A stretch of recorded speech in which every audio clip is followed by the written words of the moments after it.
सल्ली अला रसूलिल करीम। अम्मा बाद, सदर मोहतरम, स्टेज पर तशरीफ़ फरमा अमायदीन शहर, मेरे बुजुर्गों और दोस्तों, डॉक्टरों की तमाम तर हिदायत के बाद कि मुझे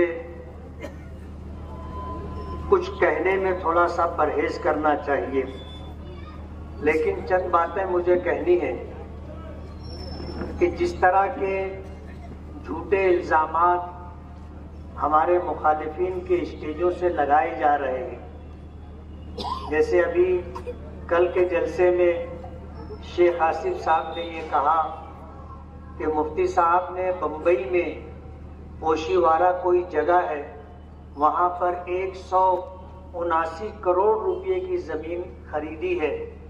कभी कहते हैं कि खरीदी है और कभी कहते हैं कि सौदा किया है। उनको खुद ही पता नहीं। कहते हैं कि मेरे पास पेपर है, कागजात है। मैं उनसे कहना चाहता हूं कि आपके मुंह में घी शक्कर, आपके पास अगर कागजात हैं आप ले आइए, मैं आपको 50% का मालिक बना दूंगा। 179 करोड़।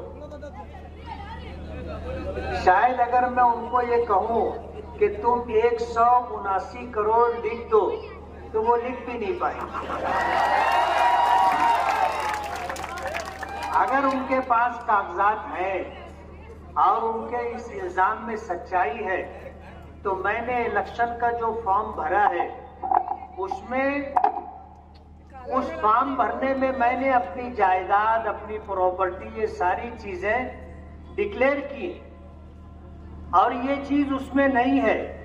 अगर आपके पास कागजात है, आप इलेक्शन कमीशन में जा करके कागजात पेश कर दो, उसे सही साबित कर दो, मेरा फॉर्म रद्द हो जाएगा और इलेक्शन वन साइड हो जाएगा। जाहिर बात है, जब उनके मद्दे मुकाबिल कोई रहेगा नहीं तो फिर बचेगा क्या? वो तो चुन करके आ जाएंगे।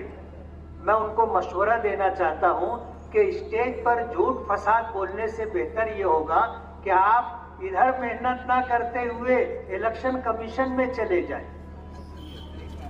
इस तरह के बेबुनियाद झूठे इल्जामात लगाए जा रहे हैं। मैं आपसे ये कहना चाहता हूं कि इलेक्शन होता रहता है। 2019 में भी इलेक्शन हुआ था। हमारे ये शेख आसिफ साहब दावा कर रहे थे कि 50,000 वोटों से हराऊंगा, 38,000 वोट से हार गए, जबकि उनके पास उस वक्त जमीन पूरी सजी सजाई थी। लेकिन शायद मालेगांव वालों के मिजाज को उन्होंने समझा नहीं। बुनकरों के मुतालिक कहा कि अगर कोई मसला होगा तो तुम्हें तेरे 40 पैतरी चढ़ करके आना होगा, फिर मैं सोचूंगा कि तुम्हारा काम करना है कि नहीं करना है। उस वक्त हमारे शफीक राणा साहब उनके साथ थे। इस बात को सुन करके तेरे 40 पैतरी तो बहुत ज्यादा है, वो 1 पैतरी भी नहीं चढ़ी। हमारे यूसुफ इलियास साहब ने ये बात कही कि ये तेरे 40 पैतरी की बात करते हैं, हम 2 पैतरी चढ़ करके मस्जिद में चले जाएंगे, अपने परवरदिगार से अपने मसले हल करवा देंगे। 2019 का इलेक्शन हुआ। इलेक्शन हार जाने के बाद शेख आसिफ साहब ने अलल ऐलान तकरीबन 30 से 35 हजार लोगों के नाम वोटर लिस्ट से कट करवाए। आज उन लोगों को बदला लेने का मौका मिला है। जिनके नाम इन्होंने कटवाए थे, लोकसभा पार्लियामेंट इलेक्शन के मौके पर उनको समझ में आया कि हमारी तो वोट कट गई है। इसी तरह तकरीबन 15 से 18 हजार नए वोटर हैं। ये हमारा मुस्तकबिल है, पहली मर्तबा वोट देंगे। ये मालेगांव की तामीर और तरक्की के लिए, मालेगांव में बच्चों की तालीम के लिए, मालेगांव में बुनियादी सहूलतों की फराहमी के लिए वोट देंगे।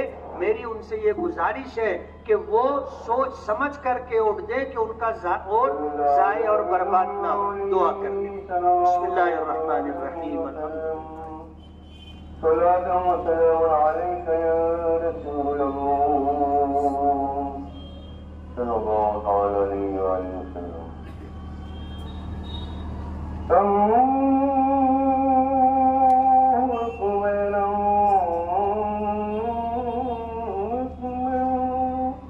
बिरहमतिक या अरहमर राहिमीन।